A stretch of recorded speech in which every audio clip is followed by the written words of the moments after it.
Hello, my name is Pamela. I'm 63 years old, and my story begins on a night I wish I could erase. After the BBQ at my daughter's house, my husband punched me in the face and shouted, "You only make stupid comments. You're worthless."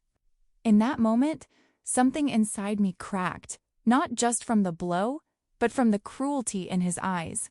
I spent the entire night awake, trembling under the weight of fear and humiliation. When dawn came, I forced a smile so carefully stitched together that it almost fooled me. He looked at me with a twisted sense of victory and said, "Now you know who's in charge."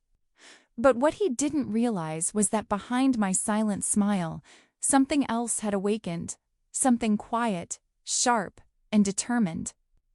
Because that morning, while he believed he had broken me, I was already planning my rise. Not with screams, not with violence, but with something far more powerful, the unraveling of the ego he thought was invincible. And what happened next? Well, that changed everything. If you want to know how I turned the tables, how that one moment became the start of my transformation, stay with me because this story only gets more intense. But before we continue, make sure to subscribe to the channel and tell me in the comments where you're watching from. I love reading your messages and knowing where you are. Now let's uncover how this story truly began. I still remember the sting, not just the physical sting of Robert's knuckles against my cheek, but the way the world seemed to pause around me, as if even the evening air at Monica's backyard BBQ had been shocked into silence. One moment I was laughing softly at something Brad had said, trying to keep the atmosphere light, the way I always did, and the next, Robert's voice sliced through the warm Arizona twilight. "You only make stupid comments. You're worthless." Then the punch, quick, sharp, embarrassingly public. No one knew how to react. Not Monica, who froze with a plate of grilled vegetables in her hands. Not the neighbors who had been invited, people who barely knew us but suddenly knew far too much. And not me. I swallowed whatever sound tried to escape my throat, the same way I had swallowed decades of smaller humiliations. My eyes burned, though not from the pain. I forced a laugh. God, even now that part shames me, and muttered something like, "He's had a long week," a pathetic attempt to keep the illusion intact. When we got home, I moved like a ghost through the house. I didn't cry, though my body trembled in waves I couldn't control. I just sat on the edge of our bed, hands folded like a schoolgirl waiting for instructions. 40 years. 40 years of tiny cuts, comments that sounded like concern but were meant to shrink me. Decisions made over my head, moments where my voice was reduced to background noise. I used to tell myself that's just how marriages are when you've been together so long. But that night, it felt like something inside me cracked open. Robert came into the room at dawn, freshly showered, smelling of aftershave and entitlement. I had barely slept. My mind had replayed every degrading moment of our life together with brutal clarity. But he didn't ask how I felt. Instead, he smirked as if the punch had been some kind of marital correction. "Now you know who's in charge," he said. He expected me to smile, so I did. I stretched my lips into the shape of a smile even though it felt like my face was made of glass and could shatter with the slightest wrong movement. But something else moved beneath the surface of that smile, something ancient, quiet, and alive. A voice I had ignored for years whispered, "Enough." By mid-morning, Monica called. Her voice was soft, hesitant, carrying that familiar guilt she never learned how to express openly. "Mom, are you okay? You left so suddenly last night." I touched my cheek, already tender and bruising. "I'm fine, sweetheart. Just tired." There was a pause. She didn't press. She never pressed, not with Robert. "Okay. Call me if you need anything." I hung up and stared at my laptop for a long minute. Then, with fingers that trembled as if I were committing a crime, I typed, "How to protect yourself financially in marriage." It felt like stepping onto a path I shouldn't be on, one Robert would drag me away from if he knew. I scrolled through articles about hidden accounts, power of attorney, asset transfers, signs of financial abuse. I saw myself in every paragraph and felt both sick and strangely validated. Then I opened our joint account. At first, I thought it was a mistake. The numbers didn't make sense. We were comfortable, yes, but Robert always insisted we couldn't afford vacations, new clothes, small luxuries. He scolded me for spending too much on groceries. But here on the screen were months of withdrawals. Large ones, quiet ones, cold ones, thousands. My breath caught as I scrolled. He'd been transferring our money for months. The total was staggering. My hands went cold.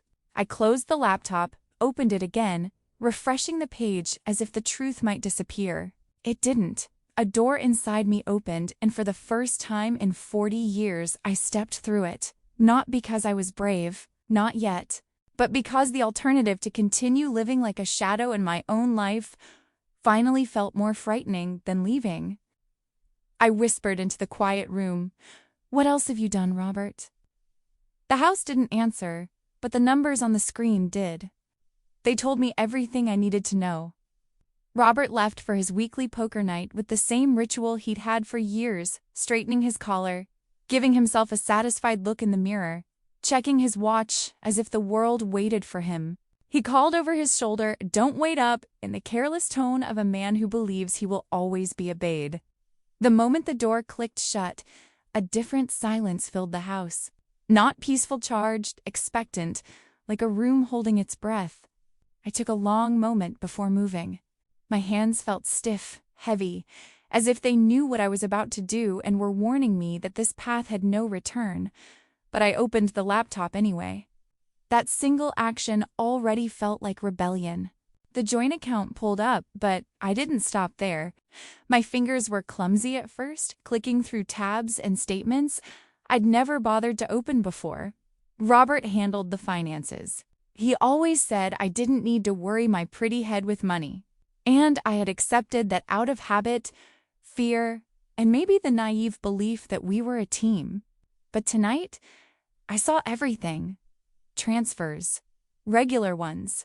Clean, small enough to go unnoticed, but over time they formed a pattern that tightened like a fist around my chest. 2 years' worth. $87,000. My vision blurred. I blinked hard, forcing myself to keep breathing as my mind tried to wrap itself around what I was seeing. He didn't just hide money. He planned this. Slowly, methodically. He had built an invisible world I was never meant to step into. "Why?" I whispered, though some part of me already knew the answer. Because he could. Because he assumed I would never look. Because he thought I was incapable of questioning, of investigating, of protecting myself. The truth sat on my tongue like metal. I printed the statements, hoping the physical paper would steady me. It didn't. The numbers stared back like accusations of him, of myself, of all the times I dismissed the twisting feeling in my stomach. The next morning, I joined Dorothy for our usual walk. We had been neighbors for years, 2 women in their 60s who found comfort in talking about gardens, recipes, aches, and pains. But today, even the sun felt too bright, pressing on my bruised cheek beneath makeup that didn't quite hide the truth. Dorothy noticed immediately. She always did. She had that gentle, perceptive way of watching people, probably because she had lived through her own storms. She slowed her pace. "Pam, honey, what happened to you?" I hesitated. I wasn't ready to say the words out loud. Saying them made them real in a way that thinking them never could. But my throat tightened, and she touched my forearm lightly, not pushing, just letting me know she was there. "I'm fine," I murmured. Dorothy stopped walking. "You're not. I know the look. I lived with that look for 20 years. I turned toward her, startled. "Dorothy," she inhaled softly as if summoning courage from somewhere old and deep inside her. "I never told you the whole story, did I? 10 years ago, before I moved here, my ex-husband hit me so hard I saw stars. I thought it was my fault. I thought if I just stayed quiet and tried harder, he'd go back to the man I married. Her voice trembled, but she didn't look away. He didn't, and yours won't either. Her words cracked something open in me. I didn't cry, not yet, but my chest felt raw, scraped from the inside. What did you do? I asked. I left, she said simply, but not alone. I got support. And I learned the most important thing. You can't fight shadows unless you bring a light.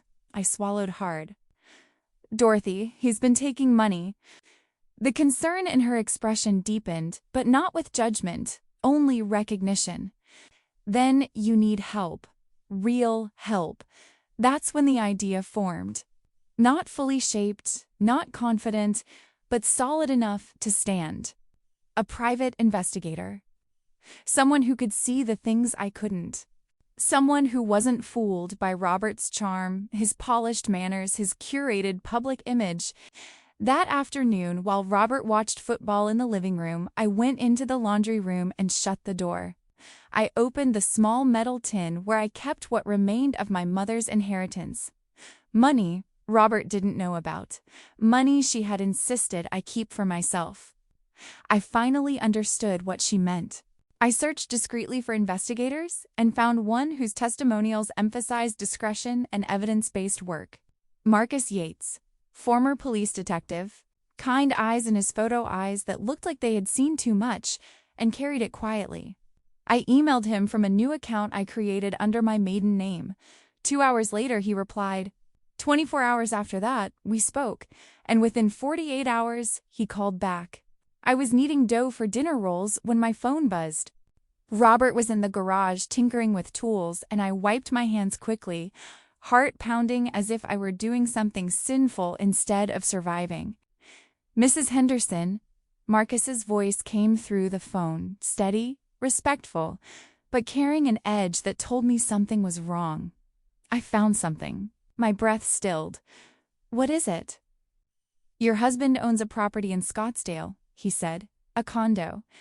It's under an LLC, which is why you wouldn't see his name easily, but it's him. A cold wave washed through me, leaving my fingers numb. A second home? A secret home? The betrayal felt physical, like something pressing hard against my ribs from the inside. I managed to whisper, Is that all? There was a pause. Mrs. Henderson. There's something else, Marcus said gently, and that gentleness terrified me more than anything. A woman has been seen entering that condo regularly. I think you should see these photos. My knees weakened. The dough slipped from my hands, collapsing onto the counter. I held the phone tighter, as if gripping it could stop my world from shifting around me. Send them, I said, though my voice didn't sound like mine anymore. Yes, ma'am. I'll deliver them personally. You shouldn't see this alone. I closed my eyes. A woman, a condo, $87,000. 2 years of lies. The air around me seemed to hum with the truth I was no longer able to ignore. My marriage wasn't breaking. It had already broken, and now I finally saw the cracks. I arrived at the coffee shop 30 minutes early, but even then, I spent the entire time twisting the paper sleeve on my cup until it tore apart. My hands wouldn't stop trembling. I tried to hide them under the table, but nothing could disguise the way my whole body buzzed with dread. The place smelled of roasted beans and cinnamon, normally comforting, but today it felt suffocating. When Marcus walked in, I recognized him immediately. Calm, steady, observant eyes. He spotted me, offered a small, respectful nod, and approached without causing a scene. I appreciated that more than he could know. Mrs. Henderson, he greeted, sliding into the seat across from me. He placed a manila envelope on the table between us. It looked so ordinary, harmless even, but I could feel the weight of it like an anvil on my chest. You don't have to open it here, he said gently. I can walk you through it whenever you're ready. No, I whispered, surprising myself.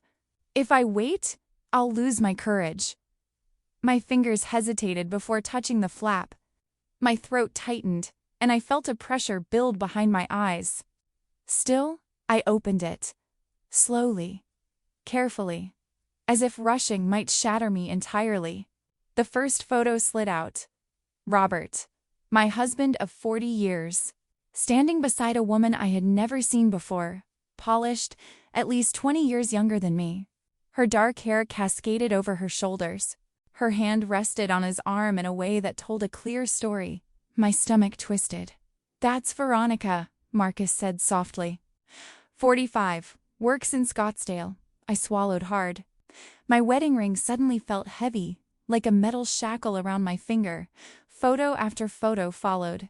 Them entering restaurants, walking near the condo, sharing drinks at a bar that Robert used to claim was too noisy for his tastes. The woman smiled at him in some photos, and he smiled back in a way I hadn't seen directed at me in decades. Then I reached photo number 6. My breath caught so violently I actually choked. There was Veronica, sitting at a small outdoor cafe, across from my daughter Monica, laughing, their heads tilted toward each other like close friends, like confidants. Monica's expression was relaxed, easy, warm. She looked happier in that moment than she had looked with me in years. It felt like a punch, a deeper, crueler one than anything Robert had ever delivered. My vision blurred.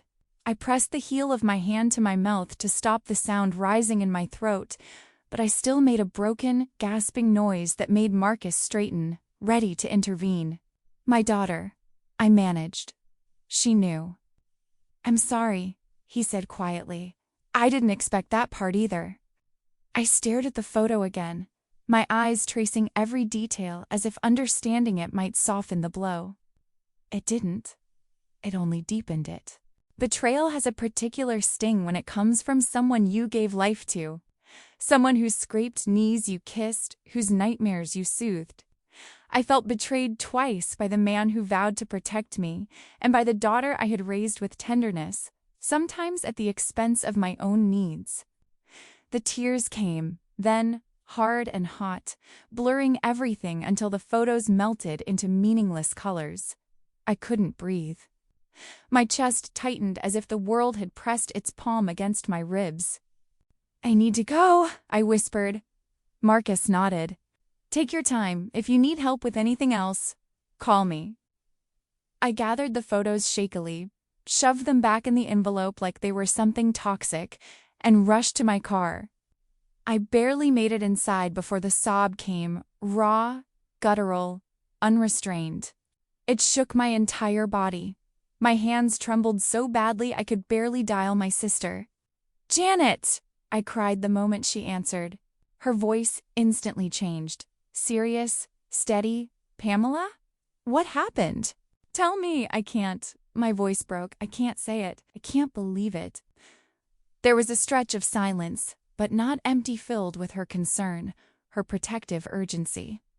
"I'm coming," she said. "Right now, Janet." "Tucson is 2 hours. I'm already grabbing my keys," she interrupted. "I'm not letting you go through this alone."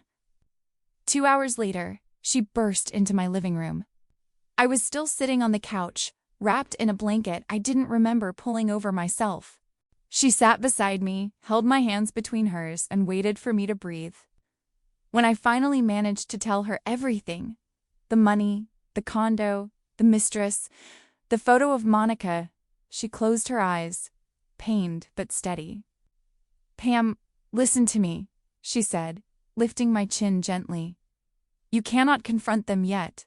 "But they lied to me," I whispered, my voice ragged. "I know. And they'll lie again if they get the chance. But not if you're prepared. You need leverage first, sis. Information is power." Her voice soothed something inside me. Not the pain. That was still raw. But the feeling of being alone. I wasn't alone anymore. Over the next day, I dug deeper. The internet became a map of hidden truths. I searched Veronica's name, scrolling through business listings, social media accounts, and real estate registrations. And then the thread pulled tight. Veronica worked at Monica's real estate office. Not casually, not recently. They had been business partners for 3 years. 3 years of shared projects. 3 years of lunches and meetings. 3 years of quiet camaraderie behind my back. My heart squeezed painfully, as if trying to protect itself from the truth. It wasn't an accident. It wasn't ignorance. It was complicity. Still, nothing prepared me for the next discovery. In a file folder labeled Estate Planning, a folder Robert insisted we both sign together quickly months ago, I found documents I had never noticed before. Forms about guardianship, power of attorney, long-term care plans, and tucked behind them, a note, a handwritten reminder in Robert's handwriting, discuss final steps with Monica, nursing home approval needed from her, access to inheritance and deed after placement. My knees buckled. They planned to move me into a nursing home. Not because I was ill, not because I needed care, because they wanted my assets, my inheritance, my home. I sat on the edge of the bed, shaking, the papers crumpling in my hands as the full weight of their intentions settled onto me. My own daughter was willing to put me away in exchange for comfort, convenience, and control. I didn't think my heart could break further. I was wrong. That night, as I walked past Robert's study, I heard his voice behind the half-closed door. Calm, casual, as if discussing a business deal. Just a few more months and the house will be in my name, he said into the phone. She signed the papers without even reading them. Something inside me went still, cold, sharp, awake. The woman he thought he controlled was gone, and the woman rising in her place would not go quietly. I didn't understand what I was looking at first. The pages were familiar, the neat layout, the legal font, the notary stamp, but something inside me tightened when I saw Robert's handwriting at the bottom. I remembered the day he had brought them to me. He had said they were routine estate planning documents spoken with such casual authority that I signed them, without reading every line, trusting the man who had once promised to keep me safe. But now, sitting at my kitchen table with my heart pounding in my throat, I saw the truth. It was a quitclaim deed. My name had been erased, quietly, surgically, like I was being phased out of my own life. My hands trembled so much, I had to steady them against the surface of the table. It felt like the world had tilted, like something inside me slipped out of place and couldn't be put back. I whispered into the quiet room. He really took everything. The sound of my own voice, thin, cracked, made my eyes fill again. For a long moment, I just sat there, staring at the signature that betrayed me. I wasn't angry yet. It was something deeper, an ache that felt like a bruise on my heart, the kind that grows slowly and keeps spreading. But then something inside me shifted. Anger wasn't the right word. Determination was closer. A quiet, rising strength that felt foreign but welcome. That afternoon, I made the call.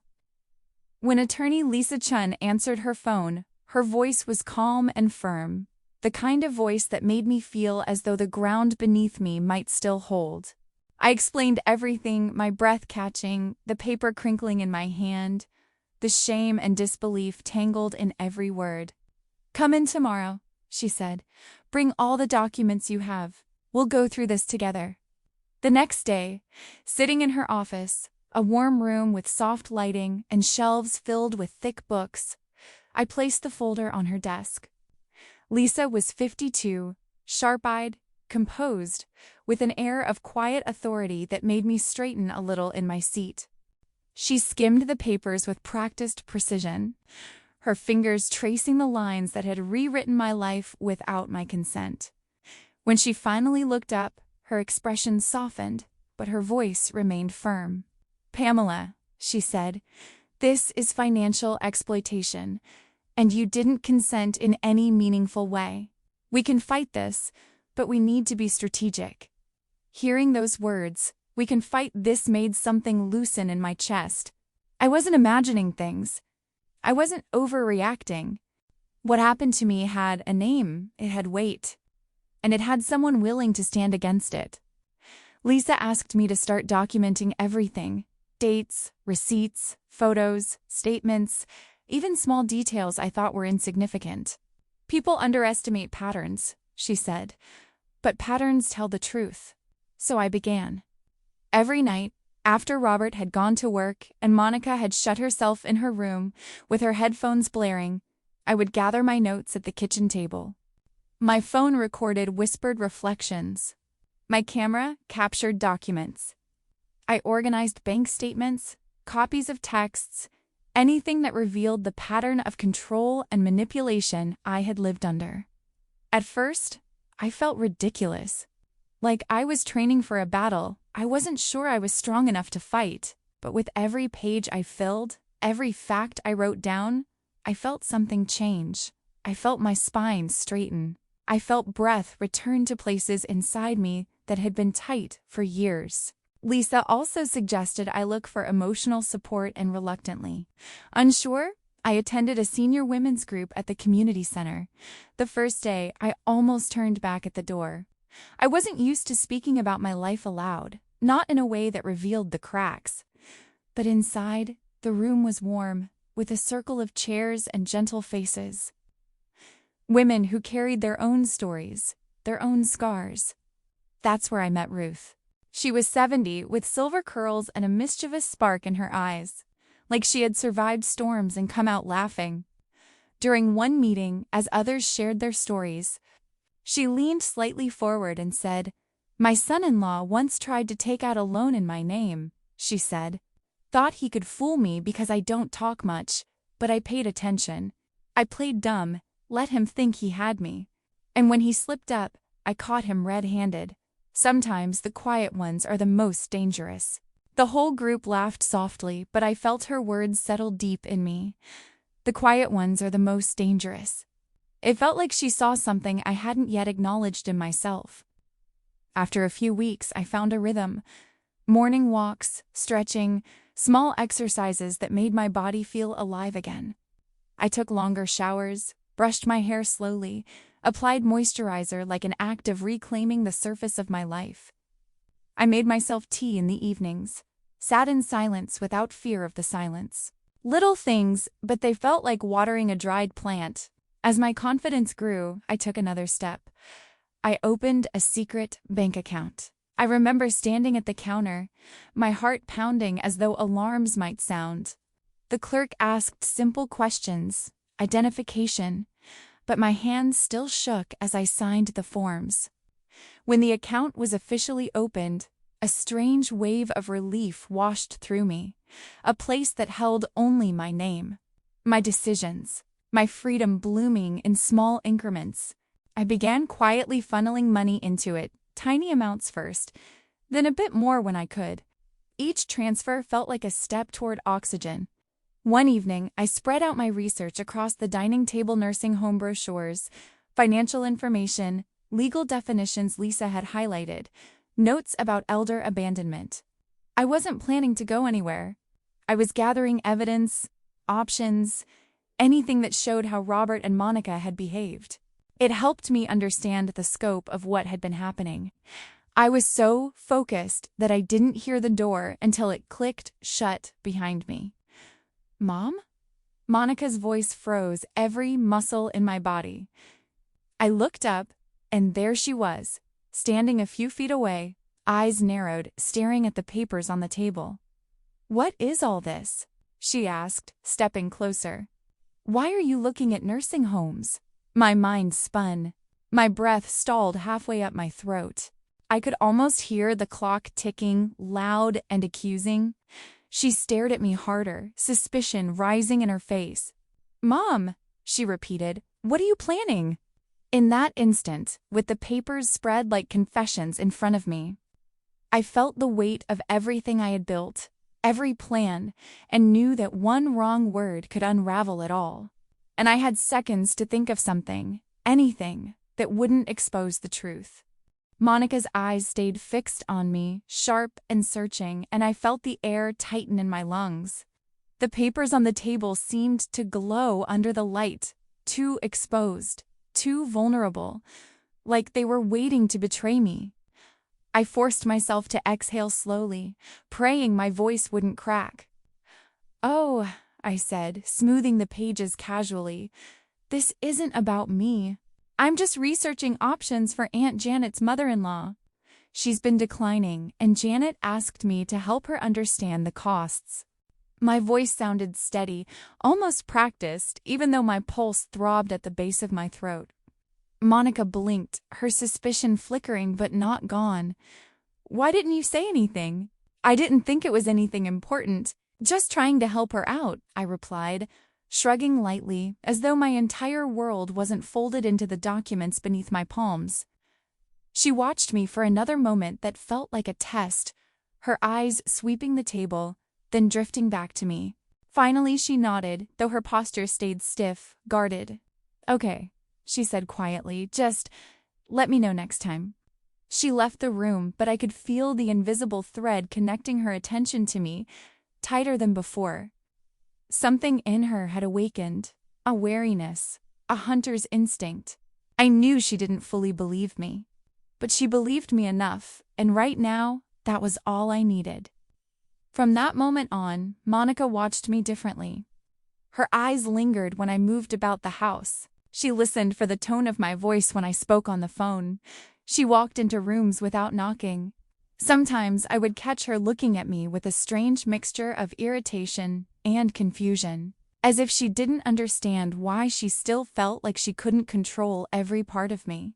As if something in me had shifted, and she sensed it but didn't yet recognize its shape. One evening, Robert came home earlier than usual, carrying grocery bags that he thumped loudly onto the counter.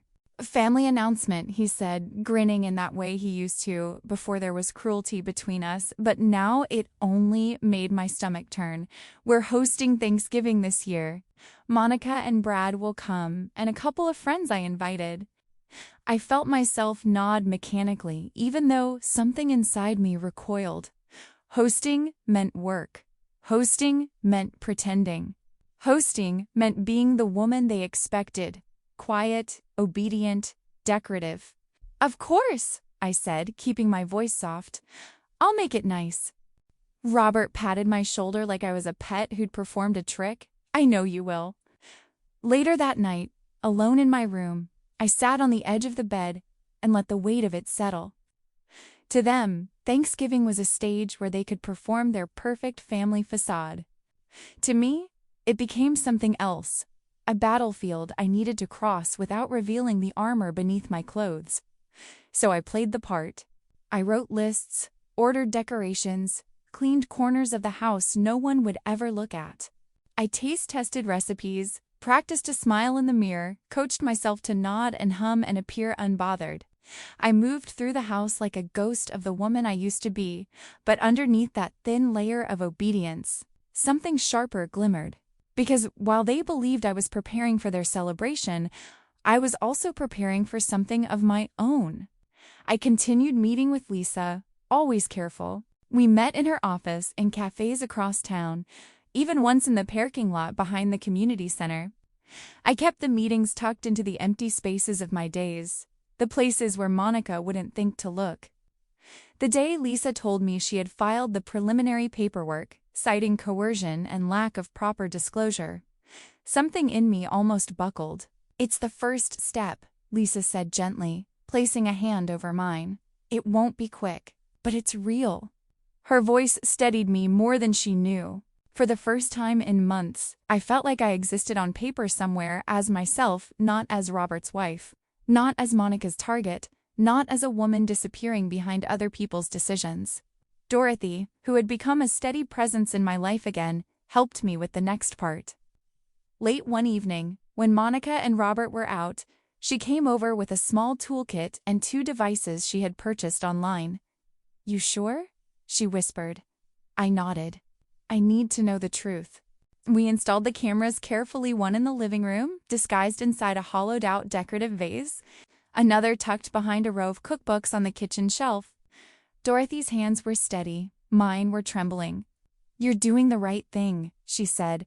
"Sometimes the truth hides in plain sight." I didn't know then how right she was. 2 days later, while reviewing the footage, I watched a version of my life I had never fully seen. Robert Payson, Monica leaning against the counter, their voices carrying the casual cruelty of people planning a business deal. Monica crossed her arms. It has to happen after Thanksgiving. If we push too early, she'll get suspicious again. Robert nodded, lowering his voice as though someone invisible might overhear him. Dr. Morrison will testify she's losing it. We already paid him. Once he signs the evaluation, the court will grant power of attorney. Simple. And then he laughed. Actually laughed. After that, he said, "We can move forward." I felt my hand fly to my mouth as I watched. The room spun slightly, vision narrowing as their words sank into me.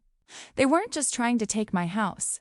They weren't just belittling me or controlling daily details of my life. They were planning to erase my capacity to think, to decide, to be. They wanted to rewrite me into a helpless caricature of myself, so they could finish dismantling everything I had left. I watched the clip 3 times. Each time, I felt a different version of myself react. Shock, sorrow, and finally something fierce, rising hot in my chest like fire fed by oxygen. They thought I was fragile. But fragility doesn't mean weakness. It means sensitivity, awareness, and sometimes it means the ability to break open into something sharper. That night, as I tried to steady myself, the doorbell rang. A small envelope had been slipped through the mail slot, my name typed neatly on the front. I opened it with trembling fingers. Inside was a letter on official stationery from a local program called Arizona Justice, a TV show that highlighted elder abuse cases and investigations. The letter stated that I had been selected for a feature episode and was invited to appear in person. Someone had anonymously submitted my story. My breath caught. My hands shook so badly I had to sit down. Someone knew. Someone was watching. Someone thought my voice mattered. The room felt suddenly larger, filled with possibilities I hadn't dared imagine. I held the letter to my chest, my heart pounding with a strange mixture of fear and hope. Who had sent it? And what would happen if I said yes? I didn't sleep at all the night I received the letter from Arizona Justice. I kept rereading the crisp lines, feeling my breath twist between fear and something resembling relief. Someone had seen me. Someone believed me. Someone had reached through the fog of manipulation and humiliation and said, "Your story matters." The next morning, Marcus called. His voice steady but carrying a gentleness I hadn't noticed before. "Mrs. Henderson," he said, "I hope you're not upset about the submission." A silence followed, delicate and heavy. "You?" I whispered. "I've worked with a lot of women in situations like yours," he said. "Some of them stay silent forever. Some never get the chance to tell the truth. You deserve a platform and you deserve protection. That show can provide both." I swallowed hard, stunned by the unexpected tenderness in his explanation. "Marcus, thank you. I don't even know what to say."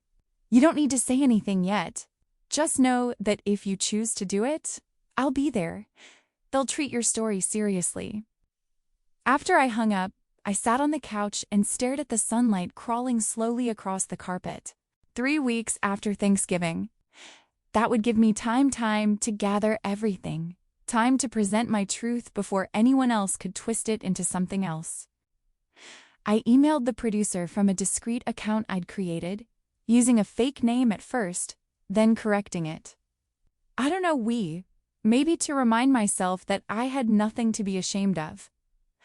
"I agree to appear," I typed. My fingers hesitated, then pressed send. As the days crept toward Thanksgiving, I rehearsed my mask. Smiles that looked genuine, questions that sounded harmless. Steps through the house that made me seem small, predictable, complacent. Inside, though, everything pulsed with a growing resolve. My heart felt like a drum beating beneath layers of quiet strength. Thanksgiving morning arrived with the smell of cinnamon and roasting turkey filling the house. I cooked deliberately, measuring spices with exaggerated calm. My hands moved with a strange steadiness, even though my chest tightened every time I imagined what the evening might bring. By 5 o'clock, guests began arriving. Veronica arrived last. She entered with Robert beside her, both dressed impeccably. He introduced her with a casualness that felt like a slap. "This is Veronica, my business associate." Before I could speak, Monica chimed in brightly. She's Dad's consultant for his new venture. Consultant, associate. Words wrapped in silk to hide the rot beneath. I didn't blink. I didn't let my voice tremble. Instead, I walked toward her and extended my hand, smiling warmly enough to make her shoulders stiffen. "Veronica," I said softly, "it's so lovely to finally meet you. Your dress is beautiful. Emerald really suits you." She faltered, almost taking a step back. Her eyes flicked toward Robert, then back to me, searching for anger, accusation, anything familiar. She found kindness instead, and it disarmed her more than fury could have. "Thank you," she murmured, brushing a strand of hair behind her ear. "That's very sweet of you. And your family?" I asked gently. "Do you get to spend much time with them during the holidays?" She blinked, caught off guard. Yes. I mean, I try," I nodded, offering her a soft smile before turning to baste the turkey. I could feel her eyes on me, unsettled. She had come prepared for a battlefield and found a garden instead. Kindness, when unexpected, can feel like a trap. Dinner was a performance worthy of an award. I poured wine, gracefully refilled plates, teased Brad about his love of stuffing, and asked Monica about a new listing she'd been excited about. Each gesture precise, each word deliberate. I let myself shine just enough to appear vibrant, but not erratic warm, but not suspiciously so. Robert, meanwhile, seemed impatient, watching me as though trying to detect cracks. Monica kept whispering things to him under her breath. Halfway through dessert, just as I was serving pumpkin pie, the front door opened. "Robert, Pamela, what a surprise running into you tonight." Dr. Morrison stood there, wearing a too-wide smile, the kind people wear when they're pretending something isn't planned. Robert clapped him on the back. "Doc, fancy meeting you here?" Veronica looked confused. Monica looked eager. I looked at him as though we really had run into each other by coincidence. "Oh, Dr. Morrison," I said, pleasantly surprised. "Happy Thanksgiving." He stepped into the dining room with an air of casual curiosity that fooled no one. His eyes skimmed the shelves, the pictures, me. He was assessing, observing, diagnosing. I knew my role. I served him pie, asking if he preferred whipped cream or plain. I recalled tiny stories about the kids who broke their arm at age 12, who won the spelling bee in 3rd grade. I remembered the year we bought the blue Subaru, and how the engine almost died on the highway before the dealer replaced it. Dates, names, moments, all delivered gently, gracefully. He nodded approvingly, perhaps even impressed. Then he took a bite of turkey and suddenly stiffened, coughing violently. Everyone froze. Everyone except me. I stood up so quickly my chair scraped the floor. "Dr. Morrison?" His face reddened, his hands clawing at the air. Without thinking, I stepped behind him and wrapped my arms around his torso. 1, 2, 3. On the third thrust, the lodged piece of turkey flew out, landing on the table with a soft, wet sound. The room exhaled as he gasped and bent forward, sweat beading at his temples. "Oh my God," he wheezed. "Thank you. You probably saved my life." I offered him a napkin. "Just glad you're okay." Robert looked horrified. Monica looked rattled. Veronica stared at me like she was seeing a woman she couldn't fit into any of the stories Robert had ever told her. We finished the night with forced politeness.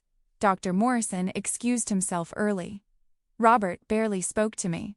Monica kept glancing at me like I'd suddenly grown wings. When the evening finally wound down and the guests trickled out the door, the house fell into a heavy silence. As Monica stepped outside with Brad, she leaned close to Robert's ear, close enough that they must have thought I couldn't hear her. "She's acting weird," she whispered. "Too perfect." I think she knows something." Their words floated through the air and settled in my chest like embers on dry wood. They were right. I did know something, and for the first time in a long time, I wasn't afraid of what would happen next. The morning after Thanksgiving, something in the house shifted so sharply I could feel it in my bones. Robert barely looked at me, and when he did, his eyes darted away like he was studying a chessboard whose pieces had begun moving on their own. Monica arrived shortly after sunrise, claiming she was dropping off leftover desserts, though she'd never done that a day in her life. They whispered in corners behind the kitchen door, in the hallway near the laundry room, outside by Robert's truck, where they thought I couldn't see them through the blinds. Their voices were low, tight, restless. Every few minutes, one of them would glance toward me, as if checking to see whether I was listening or breathing wrong or blinking too slowly. I moved through the house with the serenity of a woman folding laundry on a quiet Sunday. My heart was steady, my steps measured. If they were expecting me to panic, tremble, or reveal anything, they would be disappointed. Around mid-morning, Robert walked past me, his gaze fixed on my phone on the kitchen counter. "What have you been looking up lately?" he asked. I dried my hands on a dish towel and smiled softly. "Recipes. Gift ideas for Christmas. You know me." He reached for the phone. Unlocking it is silly, because I had left it unlocked on purpose. I pretended not to notice him scrolling. Let him see gingerbread house tips, holiday sales, a guide for how to roast chestnuts indoors. Nothing about lawyers, nothing about investigators, nothing about the quitclaim deed or the nursing home scheme. He set the phone down after a minute, his jaw tight. Was all he managed. Monica, from the doorway, watched me with eyes that seemed to be calculating, trying to reconcile the version of me she'd grown comfortable manipulating with the version now standing before her, calm, predictable, and yet unsettlingly unreadable. If only she knew that all the real conversations, every legal step, every update from Lisa were happening on Janet's phone, the little prepaid device my sister had purchased for me with cash. We communicated like teenagers hiding secrets from strict parents. A buzz under the pillow meant a message from Lisa. A missed call from a blocked number meant Marcus had news. I hid the phone inside an old sewing kit Robert hadn't touched in years. Lisa's voice had grown sharper, more urgent over the past few days. "Pamela," she said during one call, "your husband forged your signature on additional documents. One of them is a will naming him as the sole beneficiary. You, dear, are leaving him everything, including property you inherited from your mother." I felt the air leave my lungs. "I never signed anything like that." "I know," she replied, "and the forensic handwriting expert knows too." Every discovery carved another crack through the foundation of my marriage, though the foundation had always been brittle. I had just convinced myself it was stone. 2 days later, the forensic accountant hired by Lisa found even more. Robert had embezzled over $200,000 from his own company. He'd blamed a colleague named Miguel Torres, who had been fired, blacklisted, and unable to find work since. The injustice of it made my throat burn. I asked Marcus to find Miguel, but it didn't take long. Miguel lived only 20 minutes away in a one-bedroom apartment above a small auto repair shop. When I knocked, he opened the door slowly, suspicion clouding his face. "Mrs. Henderson?" he asked cautiously. "Yes," I whispered. He hesitated before letting me in. The apartment smelled of coffee and something fried breakfast abandoned on the stove. "What are you doing here?" "I know what Robert did," I said. My voice thinned with emotion, and I know he blamed you for it. He blinked, stunned. "You? Believe me?" I nodded. "I do." His shoulders shook not from crying, but from the release that comes when someone finally says they see you. Someone finally says your suffering wasn't imagined. He walked to a drawer and pulled out a stack of papers, emails, and old USB drives. "I kept everything," he said. But no one cared. No one wanted to hear it. I do, I said gently. And I promise you someone else will too. Miguel sat down heavily, burying his face in his hands. Thank you. God, thank you. Before I left, he agreed to testify, to give Lisa everything he had. When he closed the door behind me, he whispered, "You saved my life today." I walked down the stairs clutching the evidence, feeling something in me expand, like a quiet, fierce flame that had been waiting decades to be fed. But I wasn't done. One more thing remained. Veronica. I waited until I knew she'd be at work. Marcus provided her schedule. Driving into Scottsdale felt surreal, like I was entering a story I still didn't fully understand. The condo building was modern, cold glass reflecting a colder sky. I slipped into the hallway unnoticed, my heart pounding with a calm determination I didn't recognize as my own. I found her door, took a deep breath, and slid the folded note under it. He did this to his wife of 40 years. You're next. Check the LLC ownership papers. You don't own what you think you own. My hand trembled only slightly. Not out of fear, but out of the weight of truth delivered. I walked away without looking back. Hours later, as I folded laundry in the bedroom, Robert's phone exploded with ringing so loud it echoed through the house. He rushed to answer it, and before he could close the door, I heard the screaming, "You lied to me." The voice was unmistakably Veronica's, shattered, furious. "You told me we owned it together, Robert. It's not even in my name. I've been paying half the mortgage on a property that isn't mine." Robert's breath hitched, panic edging into his voice. "Veronica, calm down, I can explain." "No, you can't explain this. You've been using me." Her voice cracked, full of betrayal. "How could you do this to me?" The phone call ended with a slam so violent, it made the windows tremble. I sat on the edge of the bed, my hands folded in my lap, breathing slowly as the storm of his crumbling lies echoed through the house. Veronica had finally seen the truth, and Robert had no idea the worst was yet to come.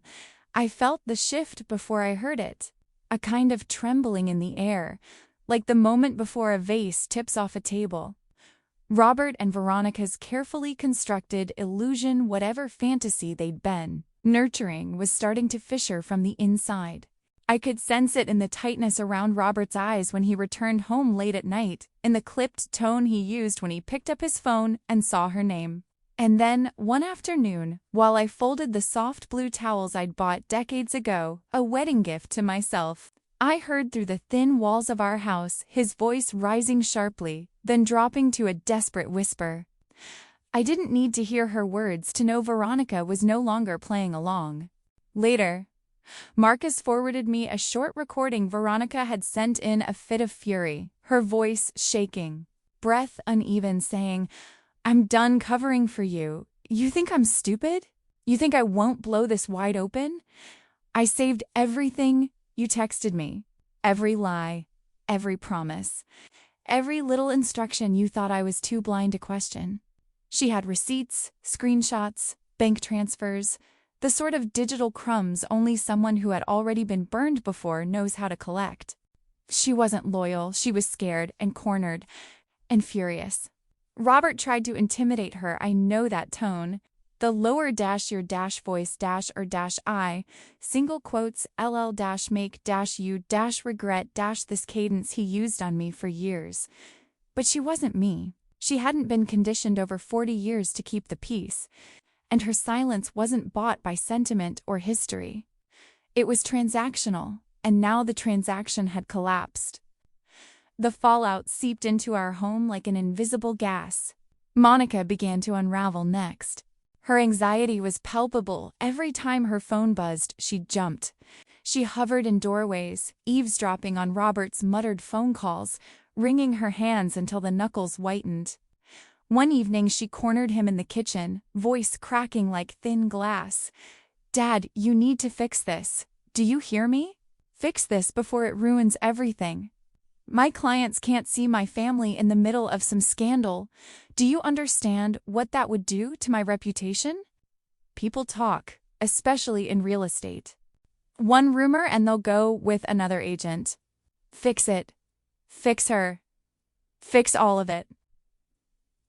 I stood at the sink washing a casserole dish, the warm water calming my fingers. I pretended not to hear them. I had become very good at pretending. I kept my hands steady, my back straight, my voice soft. I baked lemon bread for neighbors. I spent afternoons at the senior center helping a frail couple fill out insurance forms. I smiled when people asked about Robert, saying only, "Marriage has its seasons. We're in one that requires patience." And they believed me, or maybe they wanted to. At the grocery store, a woman from church touched my arm, her voice gentle. "You're such a strong woman, Pamela. Everyone can see how devoted you are. I don't know how you do it." I simply smiled. If only she knew. Dorothy, naturally, knew everything. Not because I told her I never needed to. She had a sixth sense for scandal, especially when it involved men who thought they were invisible. With surgical precision wrapped in country club charm, she began planting little seeds among her friends. Not accusations, Dorothy was too smart for that, just subtle comments. Robert seemed distracted at the club last week. Oh, didn't he come in with that young consultant? What was her name again? Lovely girl. Though awfully comfortable with him, don't you think? Country club gossip spreads like dandelion seeds in the wind. His business partners heard it before Robert did, and they began stepping back, not abruptly, but with polite excuses, postponed meetings, vague emails about reviewing their strategic commitments for the upcoming quarter.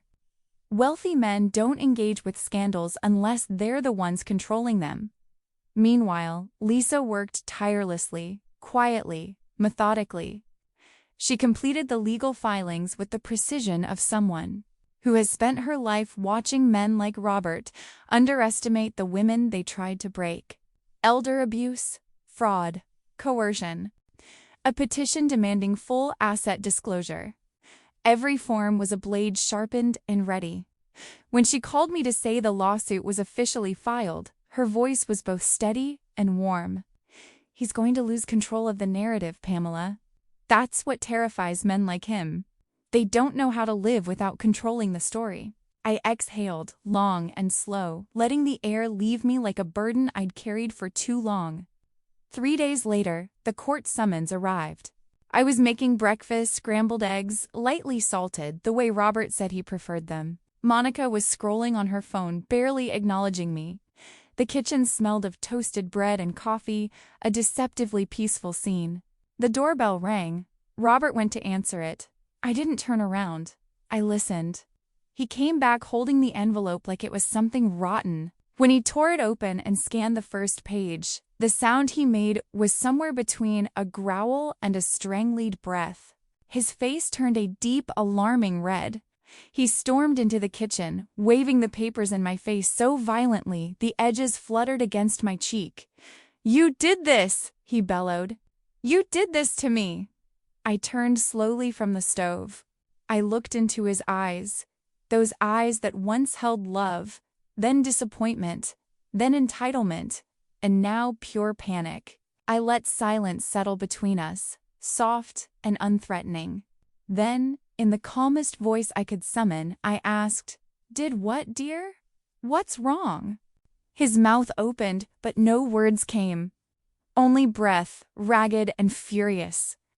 And in that suspended moment, I felt something shift inside me, not triumph, not vindication, but a quiet, steady reclaiming of myself, like a door I once believed was locked had finally, gently opened. I woke before the sun, long before Robert would stir, long before the world outside my window would remember it was alive. I lay there for a moment, listening to my own heartbeat. It felt steady, strong, as if it finally recognized that it belonged to a woman who was no longer afraid. When I finally rose, the house felt unusually silent, not empty, but expectant. like it too sensed that something irreversible was about to unfold. I dressed quietly, choosing simple clothes first, knowing I would change later at the studio. When Robert came downstairs, hair disheveled, eyes half closed, I smiled at him the same way I had smiled every morning for decades. "I'm visiting Janet today," I said casually, sliding eggs onto his plate. "She needs help with her holiday decorations." He grunted, uninterested, as if the lie slid right past him, unnoticed, unimportant. He didn't even ask when I'd be home. Maybe he assumed I would always return? Maybe he believed himself unshakable. Maybe he never imagined what it looks like when a quiet woman finally stops being quiet. I left before he finished breakfast. The drive to the studio felt strangely peaceful. My hands trembled only once when I imagined Monica's face, my daughter. My own flesh watching the truth unravel in front of strangers. But even that fear passed like a cloud across the sun. There were bigger truths now, heavier ones, and I wasn't going to hide them anymore. At the studio, everything moved quickly. Stylists, producers, assistants with clipboards. Someone guided me into a chair, tilting my chin gently, brushing powder across my skin. Another woman curled the ends of my hair with practiced tenderness, humming softly as though she could sense how much I needed the comfort.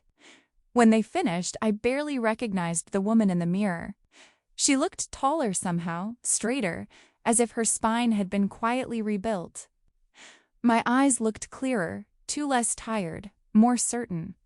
Sandra Martinez greeted me just before we began taping. She took both my hands, grounding me with her warmth. "Pamela, you're safe here," she said. "You've told your truth, and we'll stand with you." No one had spoken to me like that in years. When the cameras turned on, something inside me settled. I spoke softly at first, but my voice didn't waver.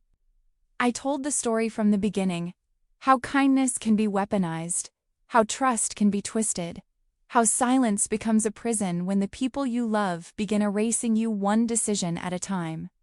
Sandra walked me through each piece of evidence.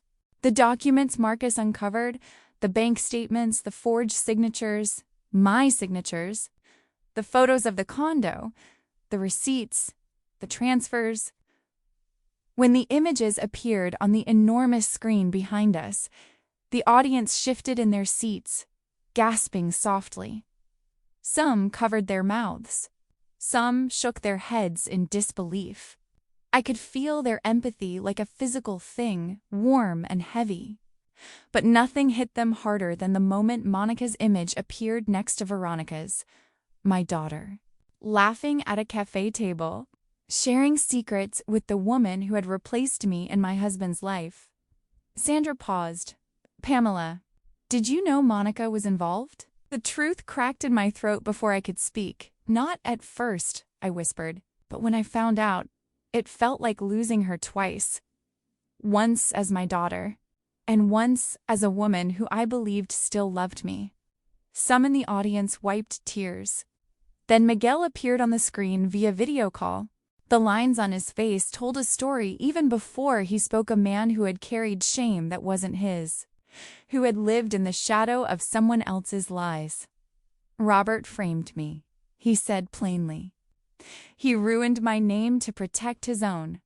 Pamela is the only reason I'm being heard now." His voice cracked, and for a moment I felt the entire room exhale in solidarity. Truth has a strange power when spoken by someone who was silenced for too long. Next came the hardest blow, Dr. Morrison.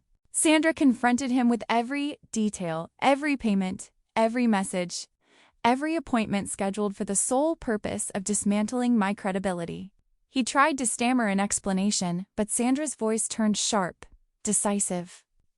"Your medical license is under formal investigation as of this morning." A ripple of shock moved through the audience. And then, finally, Veronica stepped out from behind the curtain. She looked smaller than I remembered, eyes swollen, shoulders tense. When she sat across from me, she didn't look like the woman who helped tear my life apart. She looked like someone who had believed a lie, just as I once had. "I'm so sorry," she whispered. "I didn't know the depth of what he was doing. When I found out, I couldn't stay silent." Her apology didn't erase the hurt, but it loosened something inside me. Not forgiveness, but the possibility of it someday. The show began listing hotline numbers, legal support, community resources for elder abuse victims. And hearing those words, victim, survivor, support, it struck me, for the first time fully, that what I had lived through wasn't just marriage problems or misunderstandings or getting older. It was abuse. Emotional, financial, psychological. And I had finally named it. As the taping drew to a close, Sandra turned to the camera with a steady, solemn expression. Robert Henderson and Monica Henderson Blake were invited to respond to these allegations. They are here today, watching from our green room. My stomach tightened. My breath caught halfway in my chest. Sandra looked directly into the lens. "Let's bring them out." The studio doors opened, and the world held its breath. When the studio doors swung open, the air shifted. Every face in the audience tightened with anticipation. Every breath seemed to suspend itself in the quiet between heartbeats. Robert walked out first, stiff in his suit, his eyes darting around like a man who had stepped onto a battlefield without realizing he was at war. Monica followed, shoulders hunched, her expensive blouse crumpled from nervous fingers that had clearly been twisting it backstage. They were both pale, shocked, betrayed by their own assumptions. They thought they were here for a business feature, a harmless interview, a celebration of success. And now they were walking into the truth. When Robert saw me seated under the studio lights, he stopped mid-stride. Confusion flickered across his face, then irritation, then a flash of something darker. Fear, maybe? Monica's reaction cut deeper. Her expression shattered the moment our eyes met. Whatever bravado she'd rehearsed dissolved into something fragile and wounded. Sandra Martinez greeted them with the professionalism of a surgeon preparing to cut into a tumor. "Thank you for joining us, Robert, Monica. Please have a seat." They hesitated, but sat. Robert recovered first. He always did. He straightened his tie and forced a smile. "Well," he began, addressing the audience as if they were shareholders. "I'm not entirely sure what Pamela has told you, but—" Sandra lifted a folder. "We'll start with the documents." Just like that, she sliced clean through his performance. Piece by piece, she laid it all out. The forged signatures, the fraudulent transfers, the quitclaim deed disguised in paperwork he'd rushed me through while saying he was too tired to explain it fully. The embezzlement, the condo, the mistress, the nursing home scheme. With each revelation, Robert's face tightened. A muscle in his cheek twitched. His hands, neatly folded in his lap at first, began to clench and unclench. "This is taken out of context," he snapped at one point. "I was protecting our family. Pamela has been—" Sandra slid a photo onto the table between us. "Protecting them from what? Your own decisions?" He sputtered, but she didn't let him build another lie. She kept going, and every time he tried to twist the narrative, she pinned him back to the truth. Then came Monica. Sandra turned gently toward her. "Monica, do you want to respond to what you've seen today?" My daughter's lips trembled. She stared at the floor for a long moment, her breath unsteady. When she finally looked at me, her voice cracked open, like something breaking from the inside. "I'm sorry, Mom." My chest clenched. I wasn't prepared, not for her tears, not for the childlike way her voice softened. She pressed a shaking hand to her forehead. "I was scared," she said. "Dad said.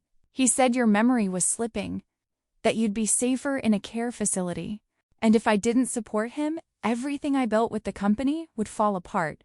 I didn't want to lose my business. I didn't want to lose everything." I swallowed hard but stayed silent. She needed to speak, to purge, to stop hiding behind the lies she helped nourish. "I didn't know how far it went," she whispered. I didn't know he forged your signature. I didn't know about the new will. I didn't know." She gestured weakly toward the screen. "I didn't know half of this." "It wasn't absolution, it wasn't enough, but it was a beginning." Sandra turned to me. "Pamela, is there anything you'd like to say?"